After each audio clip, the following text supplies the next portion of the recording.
Hey everyone, welcome to today's video. So today we are going to be looking at Tomb Raider, and we're going to start from 2013. So that's years removed from the original Tomb Raider game or the original series that were released on PC and PlayStation. So the first Tomb Raider, in terms of the generation, the PlayStation 3 generation and the Xbox One, PS4, PC included, was just called Tomb Raider. I think they were refreshing everything, and I think Crystal Dynamics was one of the, was I think spearheading the project. If I'm not correct or if I'm wrong, please correct me.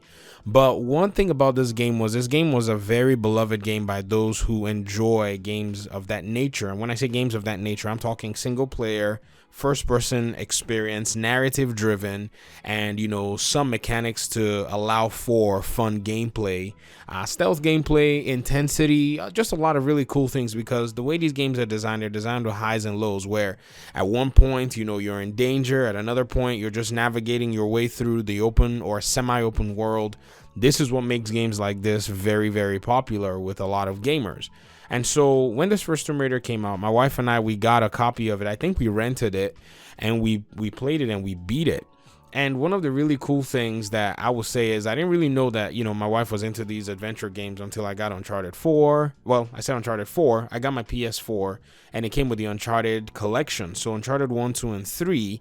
And so we played all three of them together and beat them. And so, I just realized, hey, any game that comes out like this is definitely something that will work for date night. Date night, we'll just spend like a few hours and play some games together. And all that good stuff. So that Tomb Raider was definitely a game that we went for, and I've always kind of liked the old Tomb Raider games. From when you were a kid, I wasn't necessarily playing a lot of adventure games then. I was playing a lot of the casual stuff, the basketball, ESPN NBA, the soccer games, Pro Evolution Soccer. That's kind of how I grew up in terms of gaming. But this game had always kind of been in my sights in terms of the old Tomb Raiders. And so when it came to the point where Tomb Raider 2013 came out, I was like, yeah, we're definitely getting this. And we did not regret it. In fact, we regretted not purchasing it, which was how bad it was, to the point where I eventually went ahead and just purchased a copy, even though I don't know if I'm going to play it again. I think we might. Me and my wife might go ahead and play it again. But I'm making this video because I wanted to talk about how underrated a franchise this Tomb Raider seems to be going. I mean, I think it's proceeding. Yes, I'll say it's proceeding to become an underrated or underappreciated franchise.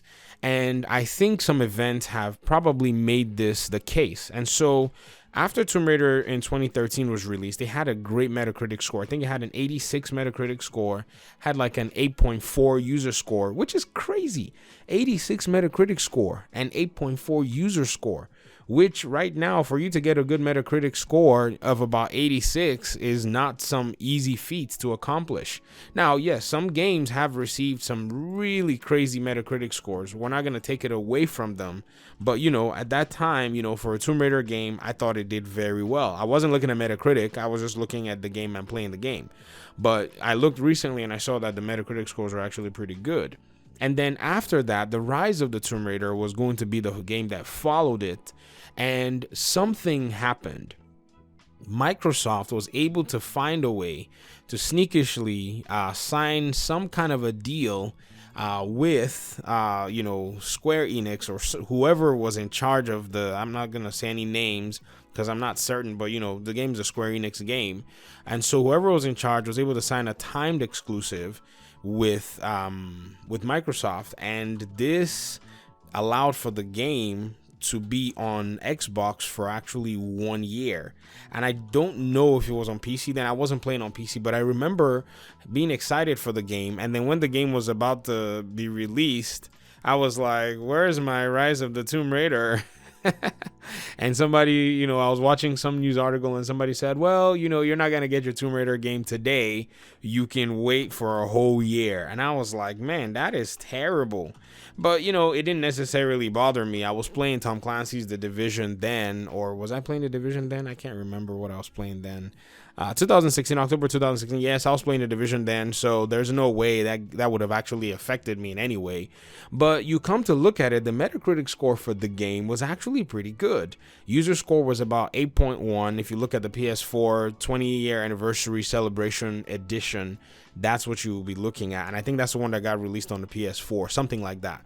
But I remember reading a lot of the comments and reading a lot of user feedback. A lot of people were not happy that it was a timed exclusive, because Tomb Raider was like one of the birth children of the PlayStation generation. So a lot of people were not necessarily happy about it. But, you know, the game still did well. It was a fun game. My wife and I got to play it. We played it for like 2 years. Oh my gosh, that's funny, because it came out October 2016. I think we eventually got it in 2017 and got to finish it in 2018. No, it wasn't 2 years, but it felt like 2 years, because, you know, when you're busy and you have other things that you're doing, these kinds of games are, you know, pick up from where I left, and we're super casual with it, because I was over here making and grinding out, you know, a content focus around the Division game. And so we finally beat it. We thought it was a wonderful story, and you can see from the Metacritic score, the users, and from the response that the game got, that it was a solid game. And then proceed now to 2018, where Shadow of the Tomb Raider got released, and yes, things did not go as anyone would have. How do I put it? Things didn't go as planned, or things went exactly as expected. And so depending on what direction you were looking at things from, or depending on what timeline you were in, you can say either or. So one, things did not go as planned. The game had a Metacritic score of 75, user score 7.4. The average reviews were kind of mixed. And then you also had the game being released in the same time where a big, huge, game was going to be releasing as well. And I feel like this was the misstep. If you look back, Marvel Spider-Man on PS4, I think was released about 7 days prior to the release of Shadow of the Tomb Raider. This is where I think that if they had any kind of marketing genius, they would have maybe pushed this game back to compete with other games that were coming out later that holiday season, or probably tried to pull the game up early. But anything about early release on a video game, I don't think we hear about them these days. Or so maybe it would have been best to just push the release of the game to another window, maybe down the line, because God of War did the exact same thing. I remember Cory Barlog saying and mentioning that when he was asked when he wanted to release his game, he picked the April 2018 spot and said, I want that slot for myself. I don't want to compete with anybody else. And so that's why he picked that spot. And apparently he got all the attention that was necessary, because his game is a single player IP, and, you know, competing with other games that were, going to be released at that time would probably, if he had taken maybe the holiday period, or maybe the Q1, so January, February, March, which is when Ubisoft releases some games as well, he probably would not have gotten the attention that he eventually got to be able to, make God of War pretty much a unique game, and everybody was able to see and appreciate the game along the line. So this is what I think put this game on kind of the back burner for a lot of people. I eventually got to the point where I purchased it on sale. My wife and I played it, we beat it. It was actually a very good game. It was well written. There were a lot of mixed signals initially when the game came out. I don't know exactly what, but that's one thing about, reviews and a lot of the, the press stuff out there. You still have to play the game for yourself, regardless of what anybody says, if you're interested in the game and if you feel like the game is going to serve you or benefit you. And I think in single player games, especially the ones with a good reputation in terms of, like Tomb Raider or even God of War, they usually deliver. They may not deliver, always the greatest things, but they do deliver on some level. And this game is actually quite unique. And then I think, again, another thing with this game was, Crystal Dynamics was not at the helm of this project. I don't know. Maybe they had pulled them to go work on the Avengers project or something like that. But it just seemed like, a lot of people did not seem to have enough confidence in terms of the development team. And I think Eidos Montreal, who was a developer of this game, I think they did very well. I think they did a good job. Sometimes it's very easy to, you know, point out mistakes from a development team, but when you look at the overall picture and the overall package and how the game actually has replayability, if you're somebody who likes to replay games, which that's one of the segments of the people who buy games like this, you can play the game in different ways. Once you beat the game once, you can come back and play it in 3 different styles, you know, to only have, you know, these specific abilities that help you play the game in specific ways to challenge yourself. But then, you know, you look at everything together, you look at a change of hands of the game, which kind of maybe reduced consumer confidence, which kind of maybe affirmed in a way, or maybe because of the bias, you know, some people or somebody already thinking, oh no, Crystal Dynamics is not going to be in charge of this game. I wonder what we're going to get. And then finally getting it and seeing that it was slightly different and saying, oh, I knew it. It's not Crystal Dynamics, you know, system. Now we have to deal with this new system in the game. And I feel like all the so-called new systems were actually very good. So you look at all this happening, the way Tomb Raider's Metacritic scores have all, you know, pretty much went down from being very favorable, even when it had a timed exclusive for Rise of the Tomb Raider, the second one.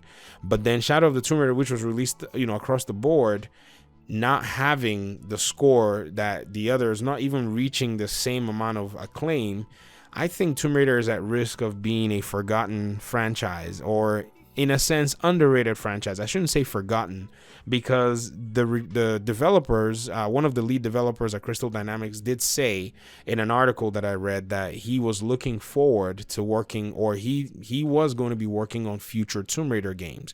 So perhaps Square Enix, they probably have to bring something very good to the table and make their game, you know, appealing to the market. And how they're going to do it, especially in today's market that has, you know, a lot of the multiplayer, a lot of the battle royale, a lot of the big budget games that does not seem to, you know, stop being made. You know, every day is a new battle royale game. So they need to find a fresh perspective on how they're going to do this.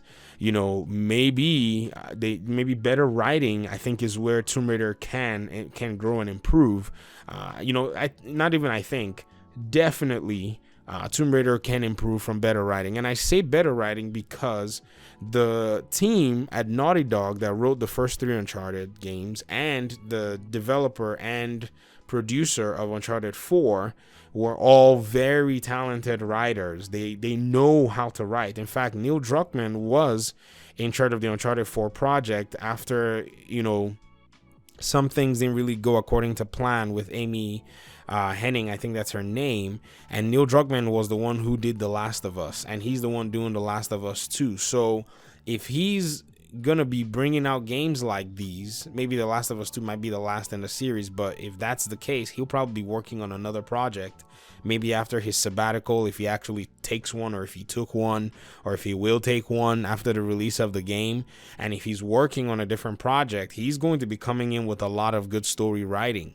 And so if the people at Crystal Dynamics want to bring out Tomb Raider, which is supposed to be like the, you know, the elder out of both franchises, or even most of the franchises that are being written in the Uncharted, you know, style, story-driven adventure, you know, game, then they have to come strong with the story. And I look forward to seeing what other projects this studio has to make. I think it's going to be very instructive. I think we're going to be happy to see a good bounce back. I really like single player games. As much as I do love some multiplayer games, it's nice to just sit down and chill and be able to hit the pause button. And I know this is the case for a lot of other people as well. So this is the video I wanted to make on Tomb Raider. I've tried to make this video, you know, this is my 3rd attempt making the video. So if you're watching it, this is definitely a production miracle, because all my tech had been breaking every time I tried to make it. But that's all I have in terms of, you know, the Tomb Raider franchise. I'm just taking a futuristic look, and I'm seeing that there might be a pattern that might be developing. Maybe it's just me being paranoid. I don't want Lara Croft to go anywhere. I know they tried to do a movie that did not work out. Didn't bother watching the second movie. I watched the one with Angelina Jolie, and I thought that was a better Tomb Raider, you know, movie, and I think that's the one that needs to be the Tomb Raider movie. But you know, the games are kind of our main concern, and I think the developers have to be on their feet, because, you know, the marketing, you know, deadlines that they set for themselves was not necessarily too favorable for their last game. So they need to make sure that they can cross all their T's and dot all their I's and bring a solid Tomb Raider game to the market. Okie dokie, I'll see you in the next video. Thank you for listening and watching.